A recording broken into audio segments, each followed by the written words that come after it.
آزاد کشمیر میں مختلف قبائل کا سیاست پر راج، الیکشن سے قبل پارٹیاں تبدیل کرنے والے امیدوار کون ہیں، آئیے آپ کو بتاتے ہیں۔ آزاد جموں و کشمیر قانون ساز اسمبلی کے انتخابات قریب آ چکے ہیں اور اس بار بھی مسلم لیگ نون اور پاکستان پیپلز پارٹی کے درمیان سخت مقابلے کی توقع کی جا رہی ہے، جبکہ استحکام پاکستان پارٹی، مسلم کانفرنس اور دیگر جماعتیں بھی میدان میں موجود ہیں۔ لیکن آزاد کشمیر کی سیاست کی ایک بڑی حقیقت یہ ہے کہ یہاں صرف جماعتیں ہی نہیں بلکہ شخصیات، برادریاں اور قبائل کا اثر و رسوخ بھی انتخابی نتائج پر گہرا اثر ڈالتے ہیں۔ ہر انتخاب سے قبل کئی سیاستدان اپنی سیاسی وفاداریاں تبدیل کرتے ہیں اور عموماً اس جماعت کا رخ کرتے ہیں جس کی حکومت بننے کے امکانات زیادہ ہوں۔ یہی وجہ ہے اس بار بھی متعدد بڑے رہنماؤں نے پارٹیاں تبدیل کی ہیں، جس سے کئی حلقوں میں انتخابی مقابلہ مزید دلچسپ ہو گیا ہے۔ سابق وزیر اعظم سردار تنویر الیاس اس کی نمایاں مثال ہیں۔ وہ پہلے پاکستان تحریک انصاف کے ٹکٹ پر ممبر اسمبلی منتخب ہوئے، پھر وزیر اعظم بنے، اس کے بعد وہ استحکام پاکستان پارٹی میں شامل ہو گئے، پھر پاکستان پیپلز پارٹی کا حصہ بنے اور اب دوبارہ استحکام پاکستان پارٹی کے پلیٹ فارم سے انتخاب لڑ رہے ہیں۔ اسی طرح کوٹلی سے ملک یوسف نے بھی تحریک انصاف چھوڑ کر پہلے پیپلز پارٹی اور بعد ازاں استحکام پاکستان پارٹی میں شمولیت اختیار کر لی، جبکہ میرپور سے چودھری اظہر صادق جو گزشتہ انتخابات میں تحریک انصاف کے ٹکٹ پر کامیاب ہوئے تھے، اس مرتبہ مسلم لیگ نون کے امیدوار ہیں۔ بھمبر سے علی شان سونی بھی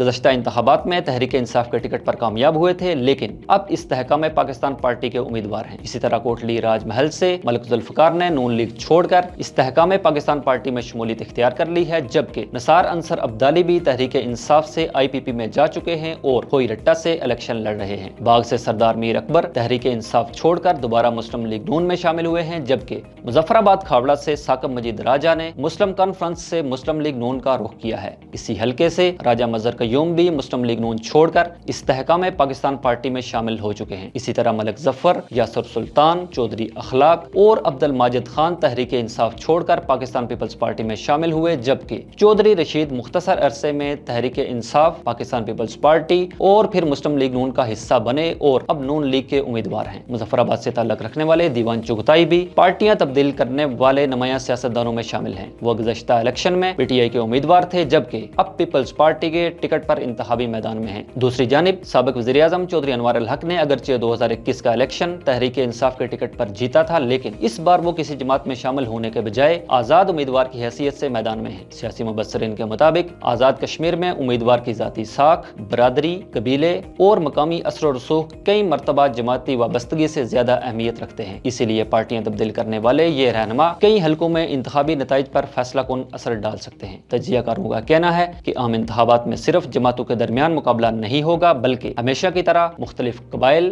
برادریوں اور با اثر سیاسی شخصیات کا اثر و رسوخ بھی انتخابی نتائج پر اثر ڈالے گا اور بڑے سیاسی برج الٹنے کا امکان ہے۔ مزید تفصیلات کے لیے وزٹ کیجیے وی نیوز.pk۔